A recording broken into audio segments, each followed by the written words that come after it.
There we go.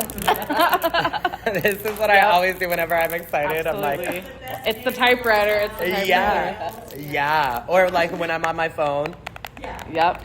it's always that. Always the typewriter. Okay, well, we'll go ahead and start off. I want to say thank you so much for No Divide KC for having us. Absolutely same. I only done one other panel, and it was during this year's Pride, Gay Pride. We did like a little panel for all like the kids and up and coming entertainers that wanted, any questions filled because, there's always a start for somebody. I'll go ahead and introduce myself.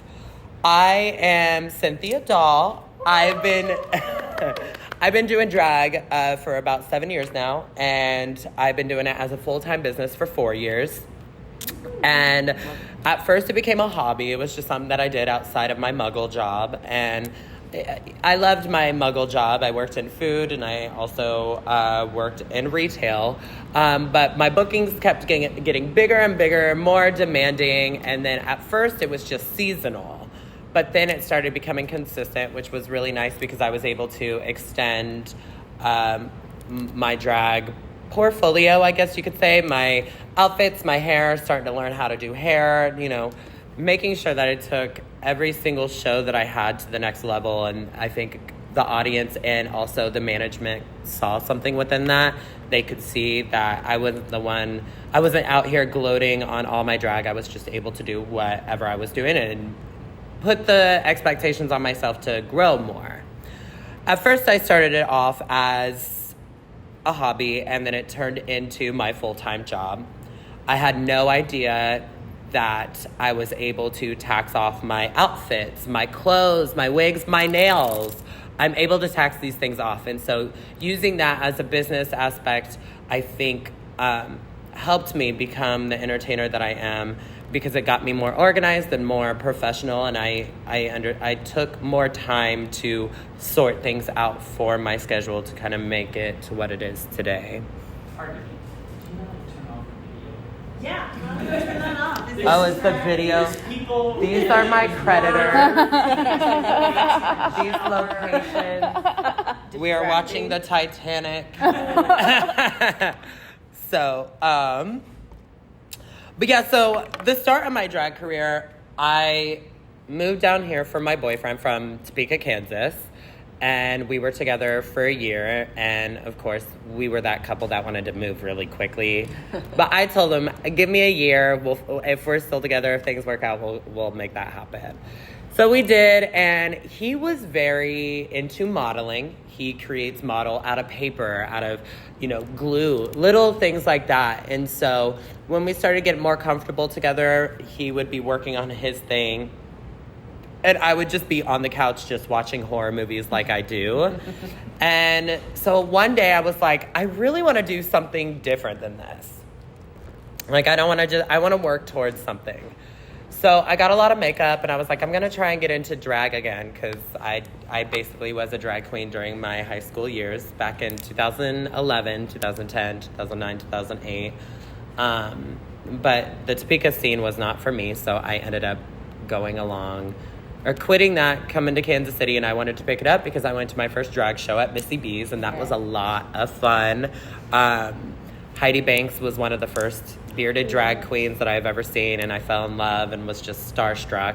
And so there was an open show that someone had tagged me in, and I said, I want to go and do that.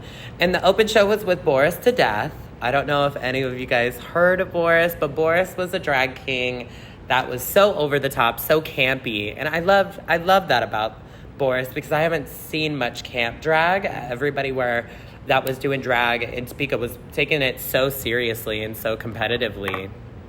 So I was like, yeah, let me do this. So I did my first open show, and Boris clinged to me so much that was like, you're going to be hosting with me. You're going to so immediately I was picked up, and I was like, I just wanted to perform. I didn't want to be on a microphone. I didn't want to talk to, I was like, I just wanted to, just showcase a talent that I haven't been able to showcase and that I've had in me this whole entire time.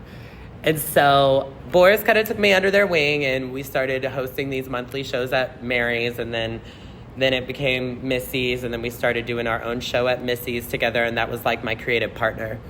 And then they went off to go and film Camp Wanakiki, which is the main owners of Hamburger Mary's. They have their own TV show, kind of like Drag Race, but it's for camp entertainers. And it was on YouTube, now it's on Out TV, but Boris went to go and do their thing. So I've worked with Boris for probably about 2 to 3 years at this point. So that was my training wheels. Once Boris left and came back and decided they didn't want to do drag anymore, I was on my own. So I was taken in, and now it was like, okay, now it's your time to fly. It's your time to figure out, like, after these 3 years, who are you? Where are you going? And so that's what kind of got me into the drag business. And the more I started performing at Mary's and Missy's, that's when more out-of-towner people started recognizing me and noticing me. So that's when I turned it into a full-time business, because I was on such a high demand. I mean, does that sound narcissistic? No, because you put time into your craft. You worked hard, and so people wanted to see that. Yeah, and they saw that, and so. If you're concerned that it's narcissism, it's probably not. Okay, Right, exactly. I just didn't want to sound. No. Okay, yeah. Great, we're on the same page then. And so, but one of my other things that I loved to do when I was younger, obviously I grew up during the Zynga days, which was just like a blog. The computers just came around. My grandma taught me how to download music illegally on Napster when I was really young. So we stan grandma, and she was very characterized. Like, she would always have these different characters, and it's just so inspirational. And so I taught myself how to do music, audio engineering. I was playing around and just continuously doing that. So when I started doing drag, I was like, okay, now that this isn't a hobby anymore, what are my hobbies? Because I think regardless of what you do, you still need to have your side hobbies. Well, music was one of them. And so I kind of merged my drag persona into my music, into something that I love, to really make it authentically me, to showcase something that I wanted to do. And so that's when I started doing, when music became a thing.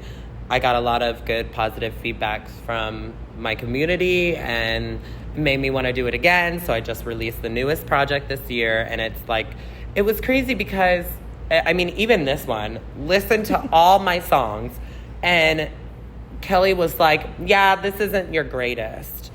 But then the album comes out, and they're like, this one's the song. This one's the song. So I was like, oh, okay, so is it good or is it not? Well, it was funny because I think I liked the ones that you thought no one was going to like. Yes. So there was some, like, bangers on there that I was like, this is going to slap, this is going to go big, and you're like, I don't know, and then everyone likes it. Yeah, so, yeah. And then there's that one that you were like, this isn't it, but then you're like, oh, this is it. Yeah. So this is the moment. Yeah, absolutely. Yeah.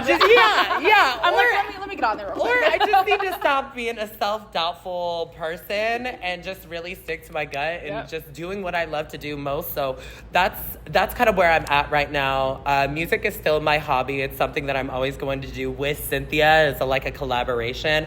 But I was a self-taught producer, so doing these things on my own, creating physical copies, creating merchandise, creating music videos, and funding all of that just based off of my drag, that was really like an eye-opener and really a dream come true.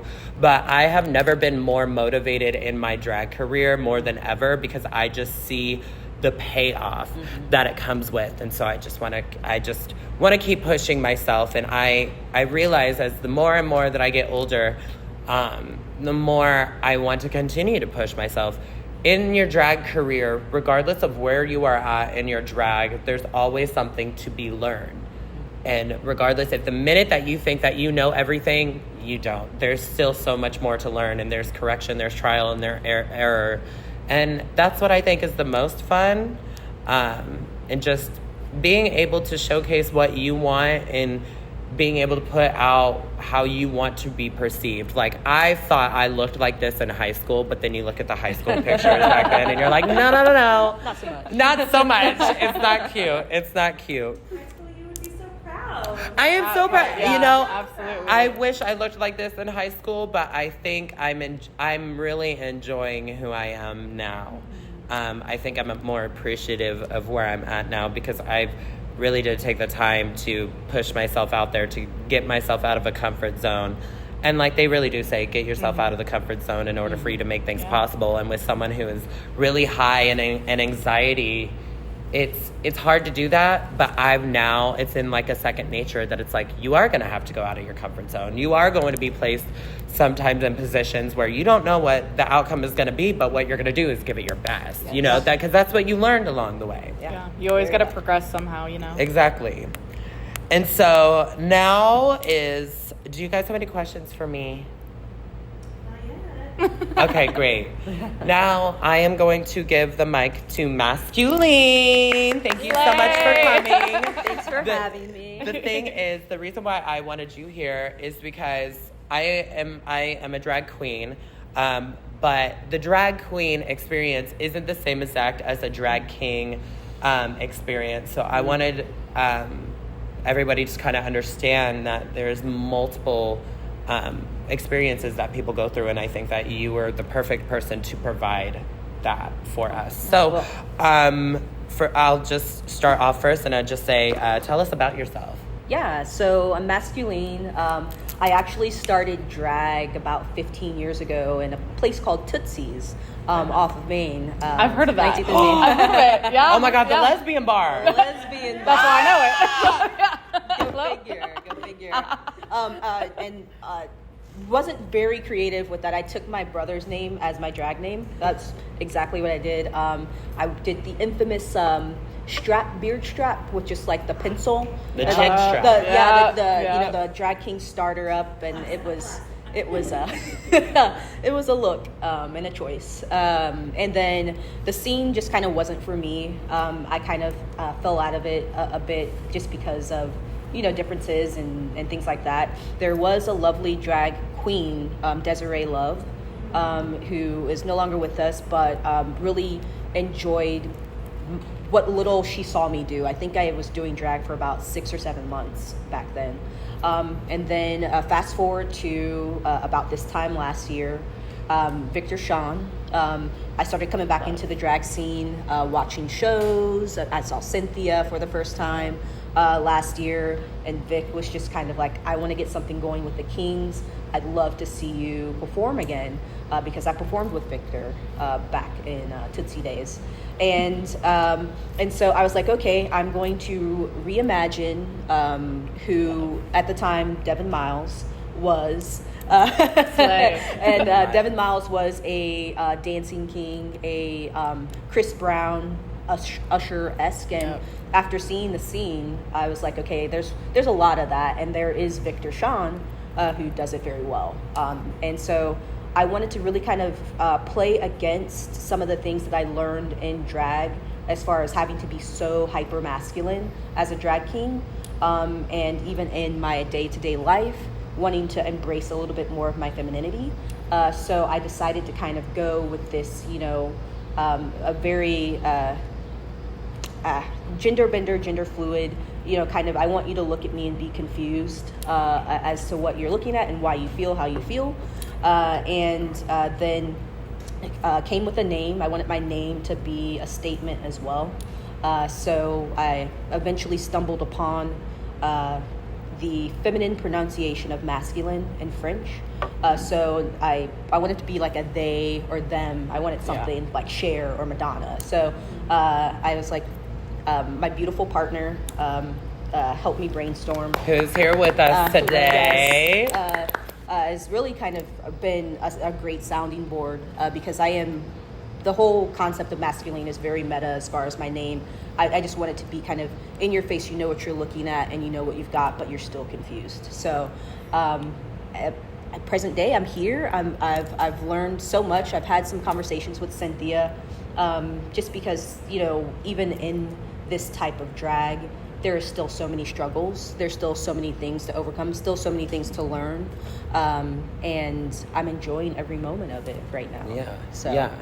Well, and that's like why I wanted you here, first of all. It's because I relate to you on that certain level because when I first entered the scene, I was very alternative, and there wasn't a scene for alternative entertainers here in Kansas City, which blew my mind because you just like, you just kind of expect people to kind of go, that's art. Right. That is art. Right. What you're doing is art. But here it was like, at the time it was drag is very specific. You have to do your nose like this, your eyes like this. Yeah. You have to be female presenting. And it's like, okay, yes, but you need to do things your own way in order to make a bigger statement. Exactly. And so when you make that statement by doing something that you love, even if someone's like, no, who are you to dictate what I'm doing with my body, myself, and my identification? Like, you have to, making a statement is doing something that nobody else is doing. Yeah.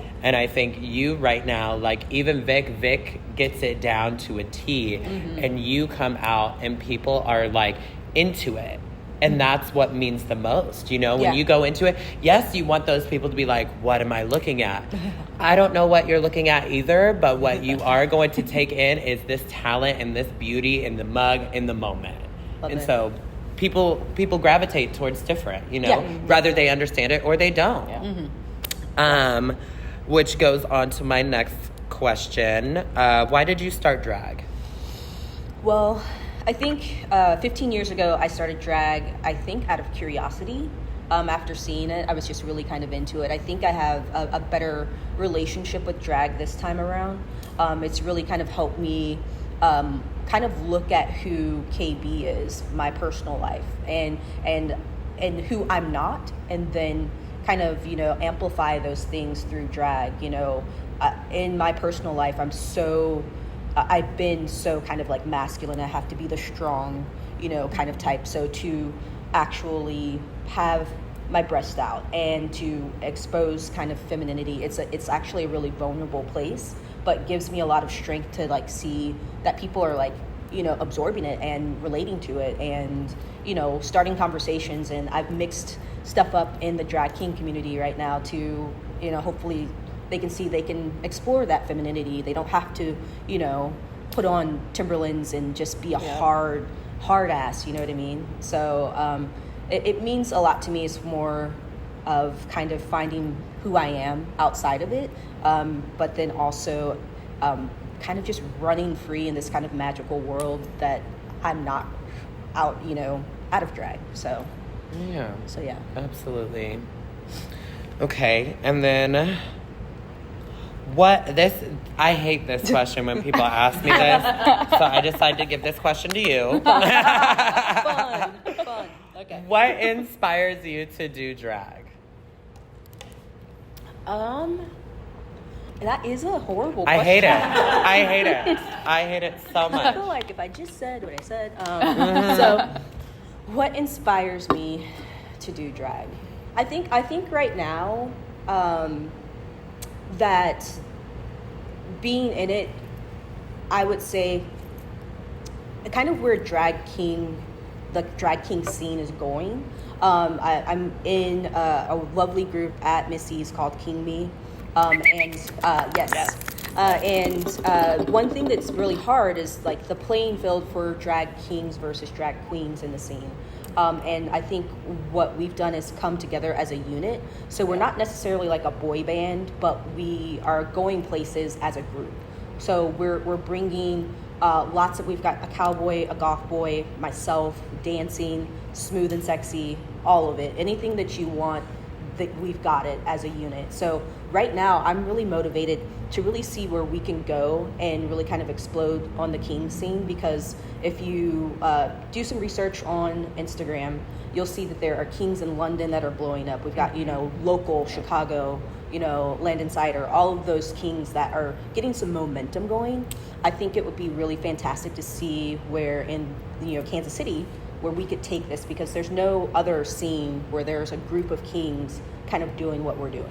So that's kind of what's keeping me going right now. Yeah. Well, and you always need to surround yourself with the people who will motivate you the most. And I think the kings all have a very specific visual on what they want to do and who they are. And that's exciting to see, because you get when you look at the list, you check every single mark, and it's like anybody that comes to the show will see something that they like. And you get more of a following that way when people are more pleased with what it is and or intrigued just by you, you know. People will be like, I don't know what I just watched, but I want to come back because that was sickening, you know? Very that, yeah. And so how long does it take you to get into drag? So, again, get a lot of help from my lovely partner. When I have to do my makeup, the makeup alone takes me 2.5 hours. Crazy. I don't have that patience. I wish I did. Just because I'm learning with makeup still. I'm learning to do, because she is a lawyer, went to fashion school, has done makeup for like 15 years. Like, she's love it. The whole package, like, has really helped me push this feminine and gender bending identity, where I have all of these creative ideas, and her being a sounding board helps me bounce things back and forth. I mean, if you count like shopping online, getting all that stuff. But I would say collectively, I need to have at least 3 to 4 hours before a show, before call time. Absolutely. Yeah. I mean, just to make sure if anything goes wrong, you have enough time to correct it. Oh my gosh, I have everything. I have scissors, tape. Yeah. My suitcase has everything. I know you're so like detail oriented too, so it makes sense that it's like you want it to be perfect, but I mean it works out. You you kind of have to be. Yeah, absolutely. Know? Yeah. Okay, and then I want to ask you. Obviously, I know, but what kind of music do you like to perform in drag? Oh, so really the music I love to perform is I love to get very almost well-known female artists' songs, but male covers of them. And then I really like something very dark and kind of sexual and sensual. And then I'm really kind of trending more towards kind of more like, I wouldn't say too gothic, but, more of a darker side of it. Oh, yeah. I could agree. Yeah. There we sexy go. Bam. There we go. There is a pair of fangs. I do have. I have a couple of pair of fangs. Yeah. I heard that about you. Yeah. I like So very sexy, very very dark, but also very. I did do a male cover of Coconuts recently, so that was everything. That was so good. Yeah. Kim Petras is an icon. But that'd be everything. But still sexy. Like, I had my boot. It was still kind of on brand, but adjacent. I think sexy is the baseline and the foundation, and then I think I could probably venture to play around in other places. Yeah. So. Well, and that's something that I like seeing from you. It's anytime that you come on the stage, I don't know what you're doing, like as far as like music choice, but every single time I think like you always nail it. And even when you're beginning to like learn like who you are and like what you want to do, and when you step out of your boundary, like I said earlier, there's like correction, but I feel like every single step you've been taking has been correct, so that means a lot. I love to see that. Thank you. And then now, which I'll answer this with you as well. But Team effort. What's your least favorite thing about, or not your least favorite? Least favorite thing about drag. Your least favorite. Is that condescending? No. Okay, great. Because you can't love everything, unfortunately. Yeah. You've got My opinions. least favorite thing. I think. Oh, okay. Not knowing where you're going, and if the dressing room's really like small, and not knowing what you're working with. But I typically come like in face, and very few things I need to change. But then also like taking off the makeup and then taking my pasties. Like sometimes I forget about them. Like I'll fall asleep, and then the next day, and then I'm like peeling them off, and that's not pleasant. Yeah. You just have like exposed skin, and you're just like, great. Just like I no longer need them because I don't have nipples anymore. Right. They're gone. I would think. Still hurts. Right. Oh, absolutely. The feeling's still there, yeah. Drag is not comfortable. It's just. I've been for less for 7 years, so a lot of the Relatable. Yeah. We're not sisters, but we're cousins. Baby, but there's still... I know these horror stories. Yeah. I mean, same with theater. I feel like you kind of know a lot, like relate to a lot of what we go through as well. I would say that my least favorite, I mean, I do hate getting out of drag. Like, taking the makeup off and everything, it just leaves a dewy... film? Yes! Film. Yeah, and then I have to spend 15 minutes putting on my skincare because I just literally cut my face from shaving. And then sometimes I'll be doing a brunch and a lunch back to back, and people are like, oh, your stubble's coming through. It's because I'm a man, okay? What am I supposed to do? How can I, like, get off my tucked nuts? But that's my least favorite thing to do is shaving. Okay. Because it scratches my skin, and I love my skin. But getting in pads, getting in 8 tights, putting styrofoam from the couches. So yeah, I don't know what it all entails for all of this to happen. Yeah. But I've heard, with tucking, is that too personal? No. So do the balls go inside? So I have discovered from my drag trans sister. She got me on these tuck-it-ups. Okay. And usually I would just kind of like, put everything in one moment and then just kind of put like my corsets and stuff on it to keep it in place. Okay. But these tuck-it-ups are specifically for your penis. And so your penis lays like this and your testicles are right here. But this tuck it up, you're able to bring the testicles inward. Okay. And then you just tuck this back and it holds everything in place. So like nice. And okay. And it's comfortable. Okay, fair. The only thing that's not comfortable, which I don't know if any of y'all are thong wearers, but these tuck it ups are thongs. And so it's running up my ass and I just... Yeah. I think it's like a both. Like it's pretty thick but yet thin. And I just like add like another strip of like a softer. Yeah, because it's just in my crack. I'm like really. Yeah. I mean, they're still comfortable for everything else, but sometimes like if I'm like walking or something, I'll have a testicle pop out. And so it's like, okay, you're going to have to just hold it in, hold your breath, pray, and to whoever that you're praying to, and just put it right back in there. Right. And hopefully that's before you put your nails on. But when you have nails full time, you're like, all right, girl. You're just stabbing your testicle, just like, here we are. Oh, goodness. Yeah. Thank you. Yes. Any other questions? I'd be here to ask it all right, for time you. to take a quiz. There we go. Right. Very that. Testicles. Got it. Yeah, it's just, I mean, and the padding, I just don't. I put after I tuck and everything and my corsets, and then that's when I get my tights on, and then I have to put my couch cushions in there, make sure they look good, and then 3 other layers of tights. It gets really hot. Oh yeah. And so and then taking that off, it's like relief, like that moment when you take off your bra, and the girlies get to come out and like breathe. That's kind of the same moment. Yeah. Yes, I literally, and I'll start scratching, like, oh my God, I'm living my best life. Very that. It's an experience. Right? I want to see like before and after drag, like in drag. Literally, literally. Like a time lapse. It's me just like sitting there like naked, just like my asshole can breathe, my testicle can breathe. It is very that. Oh man.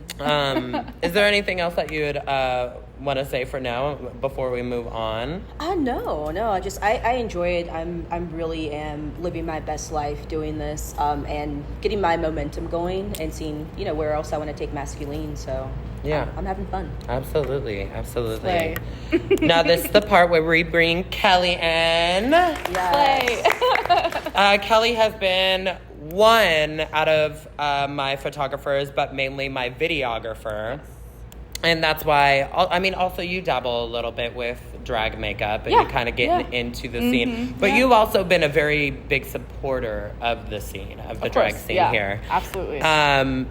Would you want to introduce yourself? Of course, yeah. So I'm Kelly Ulrich. Nice to meet everybody, the followers, the listeners. Let's see, I'm from St. Louis. I've always been a queer creative kid since I was little. My family has loved it ever since, I came out of my mom. I was like, let's make art. She was like, work, slay. Came to Kansas City like 5 or 6 years ago to go to Avila University for film and graphic design. I actually started at Avila as a radiology tech. Clearly that didn't work out. About 6 months in, I was, about 6 months in, I was like, I'm a creative. So got my degree last May, 2 degrees. So and I've just been here making art, freelancing, doing retail, living my life. So absolutely. Yeah. Okay, and so my first question for you, I know you're looking at my notes. So. Actually, I'm blind. I can't. Okay, great. I can only see about 2 inches in front of me. So perfect. So you're like the Bob Ross. Yeah, literally. Right. Okay, so how long have you been filming and taking photos for drag entertainers? For drag entertainers? Let's see. I came into the scene about, what was that? When did I meet you? August of 2021, I think? Mm-hmm. Yeah, so around that time, the first drag entertainer I worked with was actually Evie. Shout out to Evie, love her. We did a photo shoot at my old studio called Wonder. I used to work there. It was a cute little, lights and blue prints and animal prints all over the walls. I would say probably like September, October, and then we talked and didn't start working together until like January or February. Mm-hmm. But I'd say pretty recently, so about 7 or 8 months ago. Yeah. I mean, it's definitely nice because I know that there's a lot of queer freelance businesses out there. It's hard sometimes to kind of reach out and know who to contact. Right. So you were just absolutely okay. We'll get together on that. We'll get together. I know some people. Please, because I love to have options. That's one thing about me. Absolutely. I love the thing with Kelly is Kelly had made a post and was like, hey, I do videos, and I was like, oh, I'm about to release this album. This song I know is going to be the perfect one. Can we collab on a video? And then from then on, they've been a leech of mine. I literally stuck like not glue. A leech. Clinged on, baby. And was like, all right, we just got done with that. And before they even went into editing, was like, okay, what's our next music video? And it's like, okay. So it just started, it was nice because when you cling to someone that has the ability to do that and you find that other person that you can connect with and kind of showcase the story and tell the storylines however it is. It's nice to keep that around and keep that the creative juices flowing relationship no matter what. Too. Yeah. I don't know where I was going with that. Was I going somewhere with that? I don't know. No. We just, basically saying how, when did I start, who did I work with, stuff like that. Okay, yeah. Also, shout out to Victor Sean, too, because he really brought me into, music videos in the drag king world, which I've always been obsessed with. And he was like, I love you. I love everything you do. Literally, you can take one picture of me in front of a white wall, and I love it. And it's just great every time we work together. Yeah. Okay, so what's your favorite part about shooting for drag entertainers?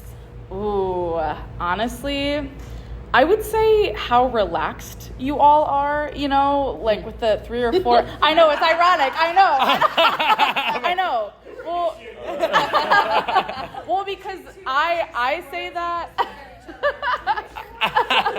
I say that because I am so hard on myself with my art that when it's nice to have someone that comes to me and is like, you know what, I trust your vision, that's what kind of makes me take a deep breath and be like, okay. So it is easy because no matter what they do or no matter what I do, they're gonna like my art because that's what they booked me for. So, even if I feel like I'm not doing a good job, they're gonna like it because they know my work. So I think that's the easiest part is just putting the trust in. Yeah, absolutely. Yeah, just kind of being able to trust your instincts and just be easy about it, easygoing and making it. And that's why for me, I know we work hard as a business together, and just even my normal regular photo shoots that I do, it's nice to just have that because it makes it fun, not always work, you know, a 9 to 5. It's we're actually just having fun making art, and that's the best thing about it. Yeah.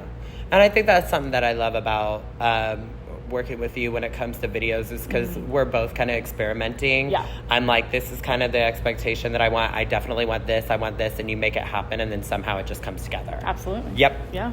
And then my next question is, I'm going to go real hard. Okay. Oh, God. Oh, here we go. I'm ready for the test. What's the difference between capturing a moment for drag entertainers versus families who want photos for portraits, weddings, graduations? What's the difference between the two? This is going to be like the marketing side of me. I would say like for promotional purposes, because I feel like for like families, let's just say that's like, oh, we're going to put it in a little booklet and show our grandmas and grandpas. But it's like for drag entertainers, it's like, oh, well, this is going to be for a flyer that's going to go out to everybody, or a music video that's going to go out to YouTube, or, oh, I'm doing a tour, so it's going to be on my merchandise. So it's really much basically saying like, who's all going to really see it, you know? So basically, you know, in that gist of how many people are going to see it, you know, in that type of aspect. Yeah, because definitely the people who do, you know, the family portraits, the weddings, the graduations and stuff, like you said, since it is just kind of going right there, people will be like, oh yeah, who did your graduation photos? Okay, I can go to them. But when you go on the flyer and you see a drag entertainer that's like, oh, this is, boom, this is the artistry that's been captured. This person did the photos. Definitely. And then they're like, because even as a drag business, you still are needing content. You know, you're still needing photos consistently, new ideas. And when you come up with a new idea, you want to be, okay, I want this captured, rather it be in a photo or a video. You still need to hire people to do that. Right. It's definitely all about the marketing, because even like going back to family portraits, it's like they might want them every, you know, 1 to 5 years, let's say. But with drag, it's like drag is constantly evolving. So it's like, if you want to work with that same person, like how is that art going to evolve? Yeah. You know, how are people going to see that art being You evolved? get to be a part of like that journey with Yeah, them absolutely. as well. Yeah. That's pretty much all the questions that I have for you guys. Slay. That last one I was really excited about, just because like, but let's go back to that comment that you said about how relaxed. Yeah. I know when I have people that help me like get into drag and stuff like that while they're just kind of like getting like the setup and everything. But to me, I find it very stressful, because it's like, if I forgot something, I forgot it. I can't go back and get it. We're on a time crunch. Everything's like very specific. So it's nice that I have a group of people that are able to help me keep me in line. But it's also nice that it's like, this is what I want. This is what I need you to do. You do that. And then I have, you know, usually Katrina's with me. That's like, you're fine. Here's your coffee. And it's like all black. Right. It's like an all black iced coffee with like 4 shots of espresso. And people are like, wow, that's a really bitter drink. And I'm like, I know, I hate myself. And then, you know, and so it's, sometimes I feel like it is kind of stressful, because there's multiple things that go into it, and it becomes a lot. And so having somebody else like that you hire and that, you know, that can do their own part, it's like a stress release off that. But it's still, situations like that can be stressful. Well, I can kind of bounce off that when it comes to like improvising. Like, I know improvising is kind of like a scary word, but to me it's like, as long as you have a good team behind you, like obviously like I have 2 videographers and photographers that are always with me primarily at all times, and they're both queer too, so it's like they get the message of like, we're gonna do one goal, and if something messes up, okay, let's do a plan B, a plan C. Like Mas Queleen, I can kind of bring up when we photographed and filmed with Victor.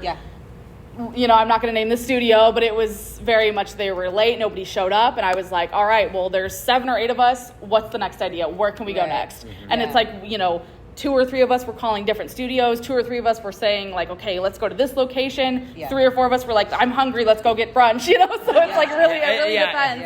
You know, but we all kind of, as long as you have like a solid team, even if it's one other person that kind of has one goal creatively, but also like having different ideas creatively too, like it definitely helps to have bouncing off of each other, you know, A, B, C, D, you know, plans. So I'm glad you brought that up, because I was going to say I had the pleasure of working with you, and you actually make me feel relaxed. Like I think with the great thing is seeing that you shot for Cynthia and being someone newer right now. It's like, okay, I could go to a regular photographer, but I'm not going to feel as comfortable. So knowing that I'm with someone that works works well, you know, with queer people, with Absolutely. the drag scene, put me at ease. And then being there with you, how we got through, that was really like Vic was going to go Yeah.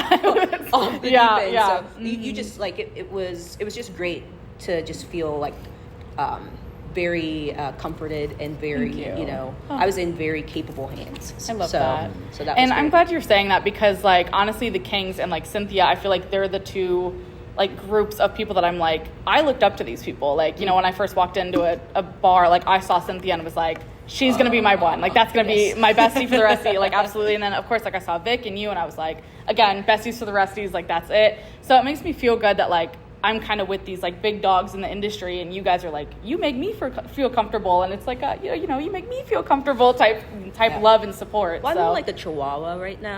Literally, But we all love Chihuahua. literally, yeah. Who doesn't love dogs? I'm just like a little mouse then. I'm just here, just scurrying away. But yeah. No, and I think actually the most craziest thing about it is like the same exact thing happened to the Doll is Here. Kelly went to two different, or no, contacted to the same venue 2-3 different times, talked to management, had everything settled. We were gonna do it at Main Event, and the Dolls We're name dropping. you can blur it out. We were gonna do it at Main Event because you know we were the event. The Doll was here, Yep. and we had Multiple dolls. Were yeah there. multiple dolls. We had Evie, Q, and Lana and me, which is basically my drag house from the House of Couture, and I wanted them to be represented on this single as well. And what we were gonna do was enter and then take over the arcade and just play around, do Love it. whatever. Last minute, they were like, "We don't know what you're talking about," Yeah. and we were It all was so ready, intense. and so it sucked because we had not only me but 3 other drag artists in the city that were like, "What's the plan then? Yeah, it What's was like the an plan expectation, then?" yeah. Yeah. And so we were like, "Well, Kelly, what can we do?" And we already talked about the Crossroads. Yep. They're doing it in the Crossroads, and it was 52 degrees outside, and it was all melted snow. It was wet, and we were like, you know what? Let's do it. Right. And so we did it outside, and Yeah. I honestly love it. It was Yeah. a graffiti era, Yeah. and Yeah. it was cool. Yeah. And everybody was chill with it. And then when we went to Film Center, which was a darker story of mine that I never really got to tell the story behind. I just kind of let the music video just kind of place what it is. But I really wanted it to showcase that I was going through a different change. And so we worked Yeah. really hard on specifics. And I can't remember where we were. We were originally going to film it at a park. Yeah, it was a park, but we actually filmed it like maybe 5 minutes Yeah. in the West Bottoms down here. Yeah. So, and that was one of the music videos because it was such a dark story for you and it was so real, and you were like, I want you to like showcase my story that I had a breakdown. I was like, what are we gonna do? Yeah. And then you were like, you know what, you got this, let's do it. And it was fine. Like it Yeah. ended up Love being it. one of the favorite videos that we've done. So And it's because it's storyline. It showcases, even as like a drag artist, we have to put on this front. Like we have to always I mean, I love being a people person. That comes naturally to me. But we always have to continuously put a smile on and put that energy forward. Even when you don't have that energy, you have to find that energy within that moment. Yes. And we don't necessarily get to be personable people, but lucky for me, my hobby is doing music to where I am able to showcase my vulnerabilities.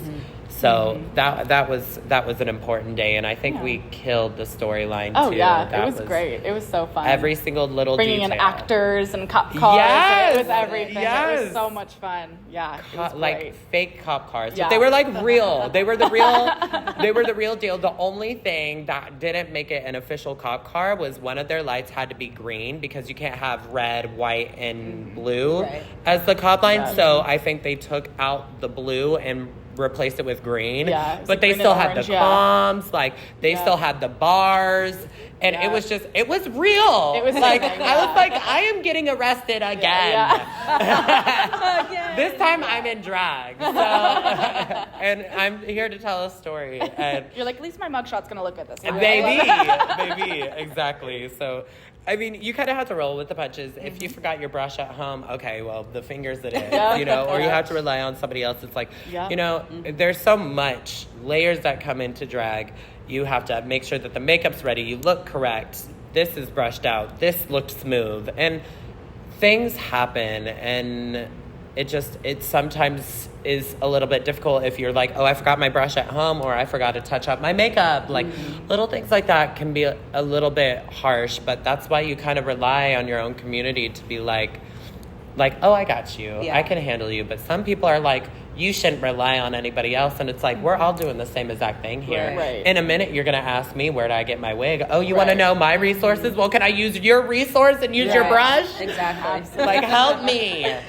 You know, it's so, I think the community the drag community just needs to understand that we do rely on each other a lot more, and that we are a family, whether they like it or not. Right. And it just kind of go forward from there. Yeah, I agree. That's why I like working with so many like queer people and like so many, I guess, like alternative people too, because I'm very, you know, emo kid at heart for sure. But I think everybody gets it better. Like if you find people that are so similar to you, it's so much easier to be like, you know, if there's a fuck up or you need something, no matter what it is, like even if it's like in your personal life, like they're gonna get it. Yeah. So that's why I surround myself with people that are kind of similar in that aspect, you know, like mentally especially, just like we're all sad kids at heart, but we love to create. So it's like that's who I surround myself with, and I love Definitely. And I think that's what makes a really big difference, honestly. It's like who you surround yourself with. You want to make sure that you have positivity anywhere that you go. Absolutely. You want to make sure that the people that you surround yourself with are motivated just as much as you are. And I think you want to surround yourself with the people who will lift you up as well as you lift them up. Yeah. And anybody else that's willing to tear you down, clearly you do not need to surround yourself with those type of people. Yep. You are in control of the wheel. And if you're going to let somebody else tell you to take a right, just shut it off. You know, who needs Siri on maps anyway? When you're jamming out in the car and you're like, oh, this is my part. Yep. And it starts coming up, and then Siri pops on, take a right on da-da-da-da. And you're just like, no.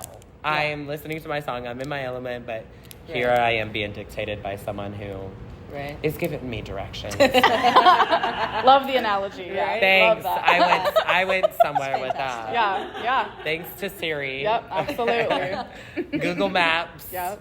Love.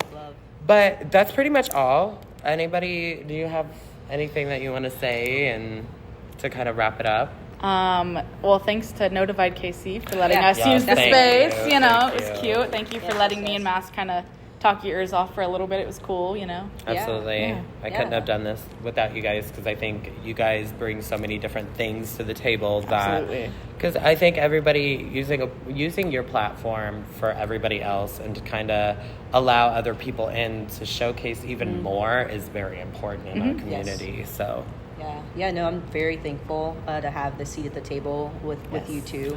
this is a seat. And this is a table. And this is a table.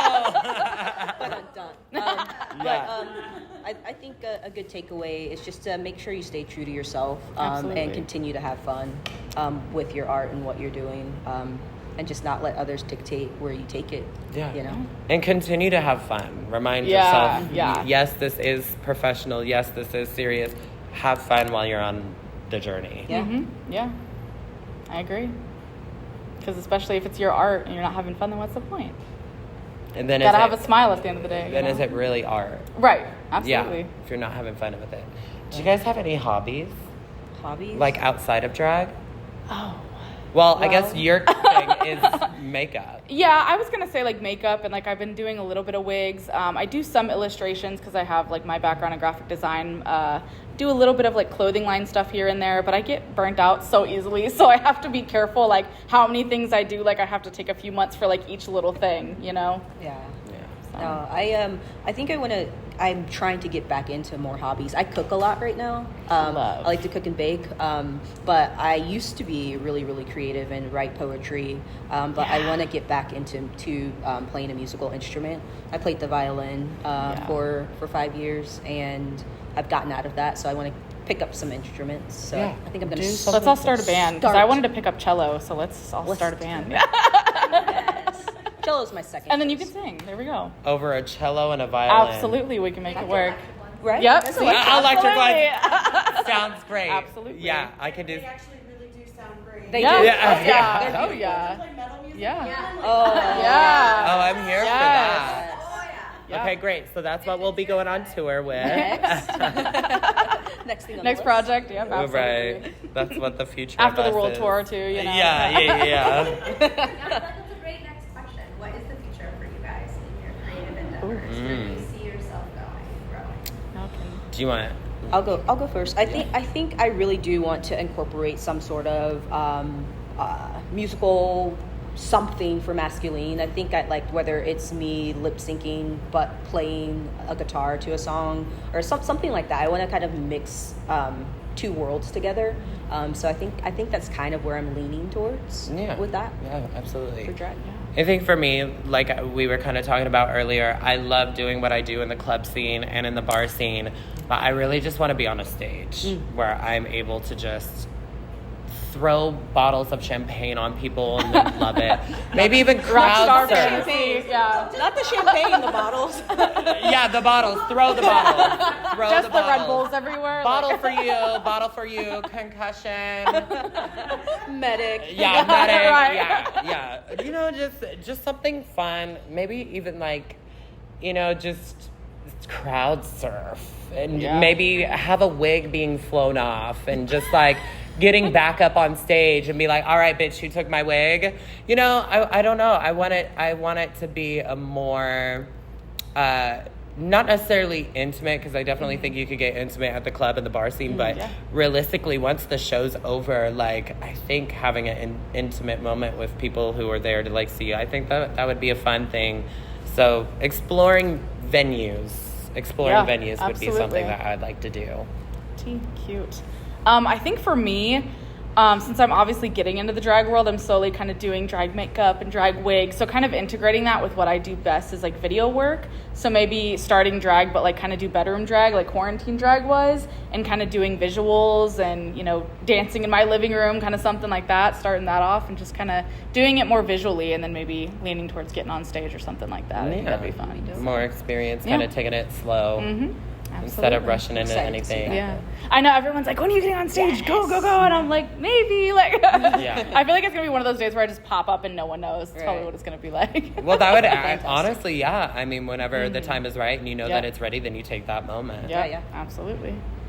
All right. What's your definition of drag as opposed to other forms of entertainment? What makes it drag? That's a very good question. I think the base of it would be lip syncing. I think any sort of art, I think somebody could get on stage and just be living their like true authentic self. And like, I think from what I know, the history of drag is a bit of, with female impersonation going all the way back then, of lip syncing a song to a crowd. But I think drag is just evolving. So I think there is no true, like, this is, that would be putting it in a box, you know what I mean? But for me, I think it's me expressing who I am not in my personal life and who I fantasize to be and bringing that to life. So. Very that. And I think, could you repeat the question? How do you describe drag as different from any other form of just entertainment? What makes it drag instead of just theater or performer? So, I guess this is the best way that I can put it. When I've gone to see theater, I've always been able to enjoy it. I've always been able to watch and just be like, yes, this is amazing. But when I go to a drag show, it's hard for me to watch a drag show because the whole entire time I just think I should be up there eating. You know what I mean? Slavery So it's hard for me to watch a drag show.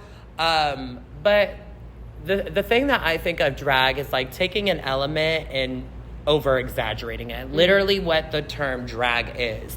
So if I think of like a female, always loved women. Women have been the ones that have pushed me and enabled me to be the person that I am today. And I feel like this is my homage to women, and because they were the only ones that were always there for me.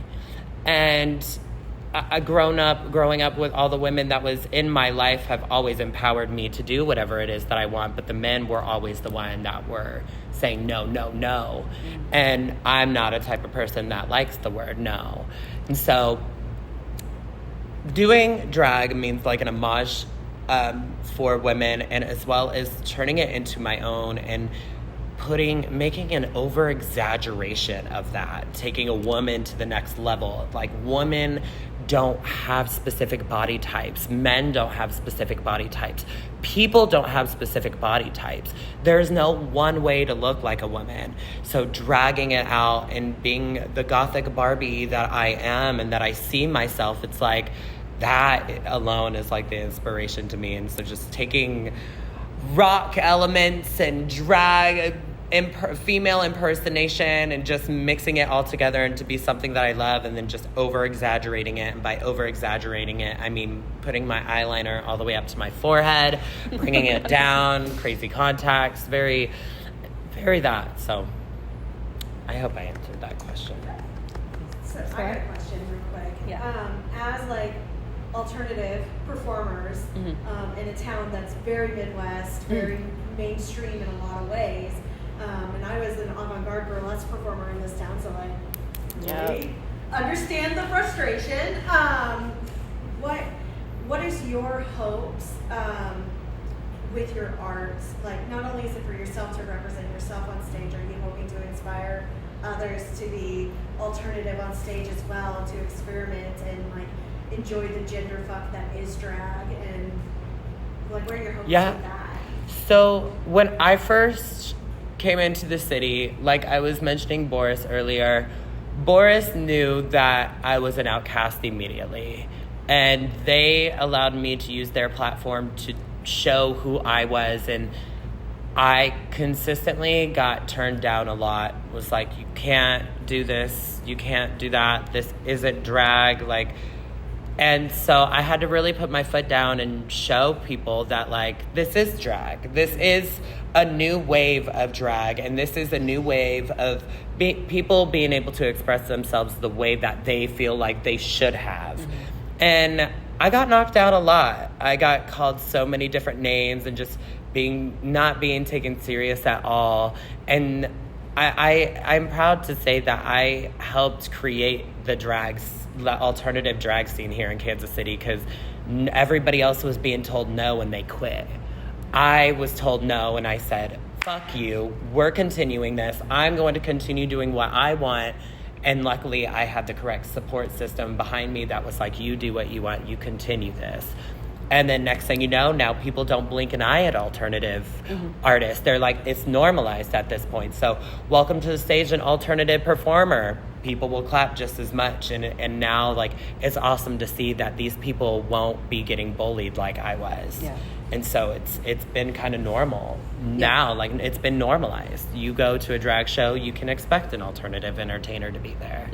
Definitely. Which is awesome to see, because growing up, I was always around the Jessie J's, the Lady Gagas, the Christina Aguilera, when I was out here doing like MSI, AFI, My Chemical Romance, just doing what I wanted to do and not caring about what other people thought, but still allowing people to give me critiques in the positive direction. Oh yeah, definitely. I think for me, first and foremost, is to inspire people, being comfortable in their skin, whether, they want to express themselves a bit more feminine or express a little bit of more masculinity. I think in and out of drag for them. And then I think I also want to kind of reach those people that don't really know what we're doing, and make them a bit more comfortable, open their eyes, in a sense, to a different view of drag and a different concept of it. And I think I think I just want to make people. I want to shock them into submit them into a comfortable state of just normalizing these things that they don't see. That sounds aggressive, but I didn't quite. You want them coming back for more, you know? Yeah. Yeah. You know. I feel like I just had that talk. Yeah. But yeah, I think I just want to like inspire people, open their eyes, and have them say, "All right, I'll buy a ticket to that." Yeah, you know? I'll do this again. Yeah. And the more and more you do it, the more people are like, we want to see more of this. Yeah. And you never know where it's going to take you until you're at that moment where you're like, wow, I really am like doing what I've been talking about. Yeah. It's great. Seeds, right? Absolutely, Yes, yeah. and you just Yeah. All of us in the queer community are doing, right? We're planting seeds that someone somewhere Yes. will Yeah. have their eyes Grasp open onto, and yeah. be like, wow, I'm open to these ideas Mhm. now. yeah, Because exactly. I saw this one person 5 Yeah. years ago. Mhm. And being different makes you stick out, and the correct people will come forward to talk to you. You know what I mean? Like, you attract what you put out there. And that's, I think, the gift of drag. Yeah. And it's like, there in the beginning, I remember doing just alternative music and going out on stage. I would feel a little bit of embarrassment just because I didn't do what everybody else was doing, and people didn't even know how to bring me onto stage. These hosts were like, okay, so this sex entertainer, it was hard, but let's say you had a room full of 100 people watching this show. There would be 2 people out in the audience that knew exactly what you were doing. And when I'd go out there, I would realize I'm not doing it for these 98 people that don't know what's going on. I'm doing it for those 2 in the back that understand it. So I had to really like find light in a crowd full of 2 people that would only get it. Come on, Lady Gaga quote. Oh, did she she said quote that that? similar. She's like, 100 people in yeah, this room. there Yeah. has to be one. Supports you. Ew. Someone similar. How ironic. But it is, yeah. Amazing panel. Yes. Yeah. Thank you so much. Thank you for coming. That meant so thank you. much. Thank you. And I appreciate it. But before